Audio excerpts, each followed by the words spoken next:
Tenemos que empezar a concientizarnos. Muchas veces los psiquiatras hemos cometido a través del tiempo el error de tratar trastornos y no de tratar personas, ¿sí? Es muy importante cambiar este paradigma y empezar a conocer realmente a la persona y no decir, bueno, es que tiene un trastorno por abuso de sustancias, tiene un trastorno por esquizofrenia, dale este medicamento, dale aquello, ¿no? Tiene esta terapia. Pero ¿quién es la persona que está detrás de esto y su familia?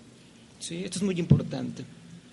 También tenemos que empezar a hablar sobre el tratamiento ambulatorio, ¿sí? Que muchos pacientes necesitan, que tiene que tener diferentes peculiaridades el tratamiento ambulatorio, ¿verdad? Un paciente que ingresa a nuestro programa debe de decir, bueno, yo tengo que permitir que me tomen antidopings, tengo que permitir que mi familia se involucre.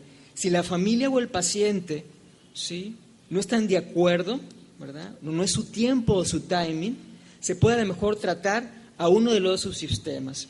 Pudiera ser al familiar que sí quiere tratamiento.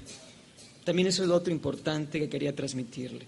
Porque puede pasar que digamos, bueno, es que ya llegó el adicto a crack y pues no quiere tratarse, ¿sí? Mi familiar ni siquiera quiere venir a la consulta. Bueno, yo te puedo ofrecer entonces que tu familiar venga, ¿sí? Venga a terapia, venga a los grupos psicoeducativos, ¿sí?, o a terapia familiar, sin el paciente identificado, ¿verdad? Porque estamos hablando que la familia está enferma en su totalidad, el sistema está enfermo. Entonces tenemos que tratar a todo el sistema, no solamente tenemos que tratar al paciente. Es un error, ¿qué es lo que pasa cuando sí, déjamelo aquí, dicen en las clínicas de desintoxicación, déjalo aquí y se lo entregamos listo en 3 meses? ¿Qué pasa con esas clínicas que realmente terminan siendo lugares donde se explota al paciente? El paciente adicto es muy vulnerable, ¿sí?, en todos los sentidos, es de los enfermos más vulnerables que existen. Entonces, tenemos la desventaja de que en estas clínicas ingresa únicamente el paciente y el familiar piensa que se lo van a entregar como nuevo, cosa que pues, definitivamente no va a pasar, ¿sí? Sale, a los días volvió a recaer, ¿no?, volvió a consumir otra vez, vuelve a tener otra vez, otros 3 meses, ¿verdad? Y pues allá, bueno, son a lo mejor el equivalente a $3,000, $4,000, ¿verdad? Probablemente un tratamiento de unos 2-3 meses, quizás $5,000, ¿verdad? En estos famosos oceánicas que hay en México. Pero entonces, ¿qué es lo que resulta de esto? Que el paciente solamente entra a la clínica, se desintoxica, se le medica, ¿verdad? Se la pasa bien un tiempo porque son lugares a veces muy bonitos, con alberca, así parece como un spa. El paciente sale, la familia está feliz porque el paciente parece que ya cambió. Sin embargo, pasan unos días y vuelve otra vez al mismo sistema, bueno, que el doctor Calina con excelencia nos explicó hace rato y que no voy a profundizar más. Entonces, tenemos que tener un enfoque para los diferentes estadios que aquí los presento en forma breve, ¿sí? Ahora, esa intervención integral, vamos a decir que, como ahorita explicaba, tiene que ser a los centros especializados para trastornos psiquiátricos, ¿sí?, en el caso de que sean polisuarios, abusadores de crack, cuyo trastorno es principalmente psiquiátrico, que esto ya lo expliqué. Nada más brevemente, la importancia de la familia y haciendo un equipo de trabajo con ellos. En nuestro centro decimos, si la familia no se involucra, el éxito de tratamiento es muy bajo, y así es definitivamente. Entonces pueden decir, bueno, pues es como que pegarlo más a ti, es como volverlo más dependiente. Pues no, son fases que tenemos. Primero el paciente como que lo pegamos mucho a nosotros, lo vamos a acercar y lo vamos a ir soltando a través del tiempo, de los meses y de los años. Eso es lo que hacemos. No es, vente conmigo, ¿verdad? Bueno, al tratamiento, despégate de todo y sé independiente. El paciente no está listo para ser independiente. Primero tiene que empezar a crear un nuevo estilo de vida para posteriormente poder reintegrarse socialmente. Y tiene que aprender y adquirir una serie de herramientas que le puedan permitir hacer esto. Entonces la familia forma una parte muy importante junto con el staff terapéutico en este equipo que se está formando.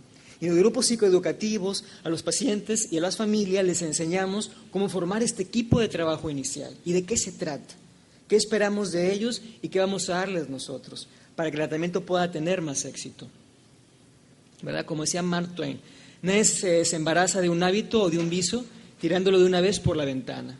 Hay que sacarlo por la escalera peldaño a peldaño. Ahora, pretendemos que el paciente tenga una salud psicosocial integral, ¿sí? Bueno, esto suena como muy idealista, ¿sí?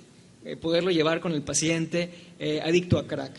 Sin embargo, pues esperaríamos que el paciente tuviera pues mayor madurez intelectual, emocional y de conducta, que serían las situaciones que esperaríamos de él. Superación de problemas y frustraciones, identidad individual, control de impulsos y apegos a la realidad y alta capacidad de adaptación.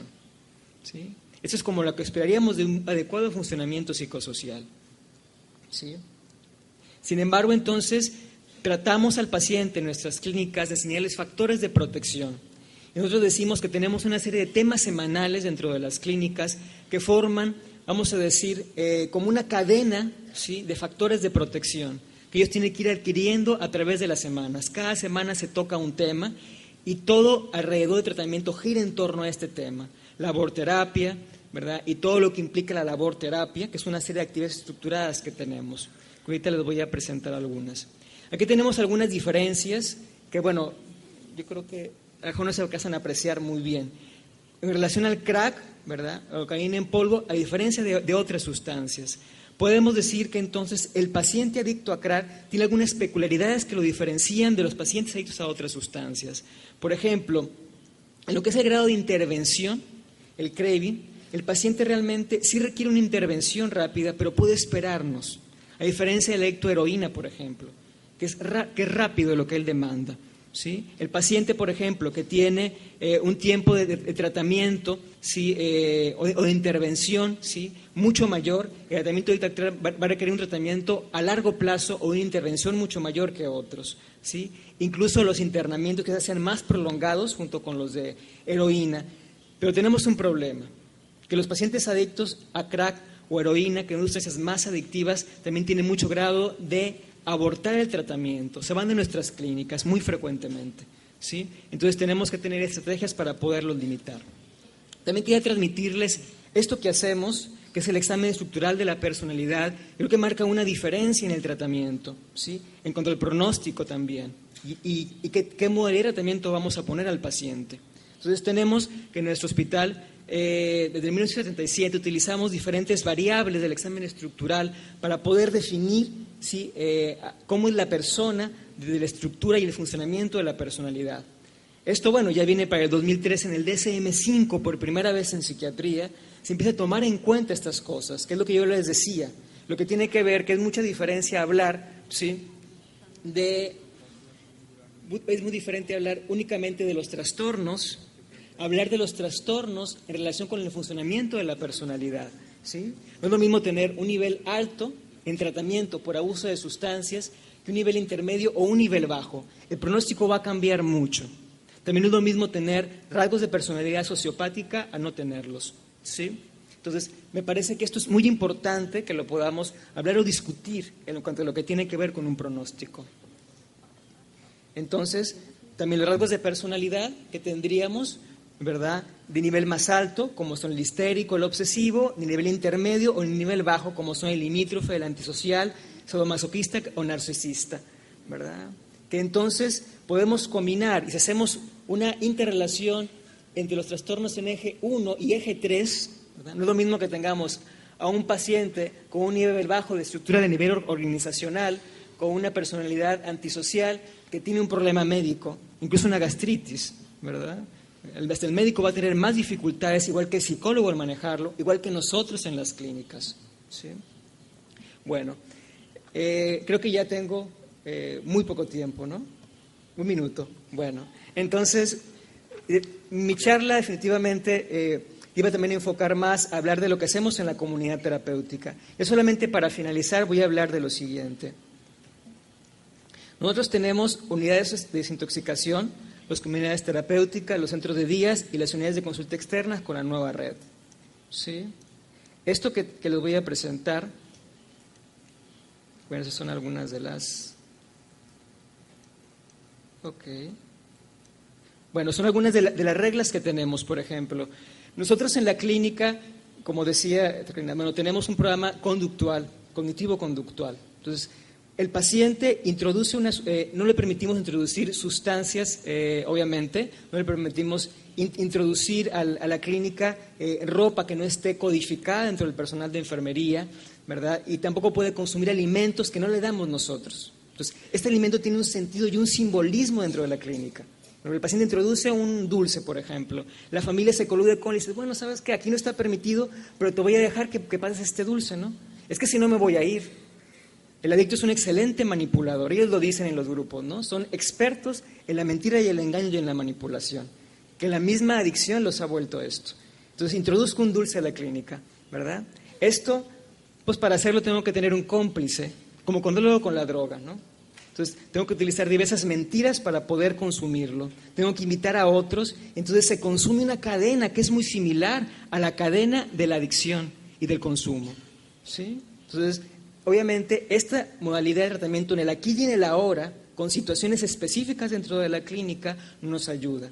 Poniendo límites muy claros, ¿verdad?, entre el personal, que tiene que haber respeto, no tiene que haber relaciones sexuales entre los pacientes, ¿sí? Y una serie de reglas muy claras y básicas que tenemos dentro de la clínica para poder ayudar al paciente a transmitirle este cambio. Bueno, nada más para comentarles, tenemos el grupo de padres, un grupo multifamiliar, ¿verdad?, que tenemos veces por semana. Estos grupos se llevan a cabo tanto en la consulta externa como en la unidad de tratamiento residencial, ¿sí? Ahora, las indicaciones de nuestro programa es un paciente disfuncional, con graves déficits en su comportamiento, vida personal y social, con un mínimo soporte sociofamiliar y con fracasos previos en otras modalidades de tratamiento.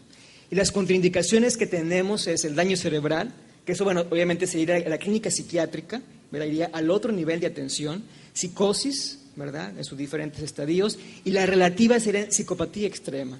Sí tenemos mucho cuidado con los pacientes psicopáticos o que tienen trastorno antisocial de la personalidad. Los evaluamos y les permitimos el periodo de desintoxicación o probablemente hasta un mes. El equipo tiene que estar muy al pendiente dentro de la comunidad terapéutica de los fenómenos que se dan, ¿sí?, dentro de la sala. Tiene que tener mucha comunicación el equipo terapéutico. Unos con otros, ¿sí?, en las diferentes juntas que tenemos semanalmente, hablamos de cómo nos sentimos, hablamos de estos fenómenos que se dan dentro de la sala de internamiento y de cómo tenemos que hacer intervenciones a nivel de los diferentes pacientes. Cómo me siento yo como terapeuta y qué tengo que hacer. Pero, nada más para finalizar, quiero decirles que la comunidad terapéutica y el tratamiento es como el día de ayer la orquesta que tocaba aquí con nosotros, ¿sí? O sea, hay un director que es el que finalmente toma las decisiones, pero el director puede auxiliarse de la opinión de todo el resto del equipo terapéutico, ¿okay? Sin embargo, la responsabilidad final es del director, ¿sí?, a pesar de que es ayudado del resto. Así como cada uno de los miembros del equipo tiene sus responsabilidades, ¿sí? O sea, que toca el violín no puede decir, es que yo me equivoqué por lo de la flauta, que fue el que tuvo el problema. No, cada quien tiene que tener bien delimitadas sus funciones, pero sin embargo puede recibir apoyo del resto del equipo. Bueno, sería todo, ¿verdad? Porque creo que ya estoy sobre el tiempo. Muchas gracias.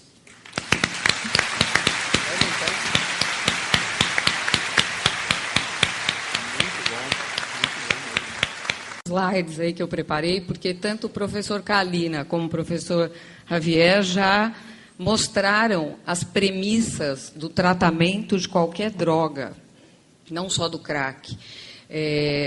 Todas as drogas merecem toda essa atenção que todos os professores nos disseram, integral, de forma multidisciplinar. E lógico que o crack vai demandar mais recursos, porque todos nós que estamos aqui temos a clareza de que é um transtorno muito mais grave. Então, eu vou avançar aí nas minhas transparências, que sou eu mesmo que tenho que passar, declarar que eu não tenho nenhum conflito de interesses, dizer que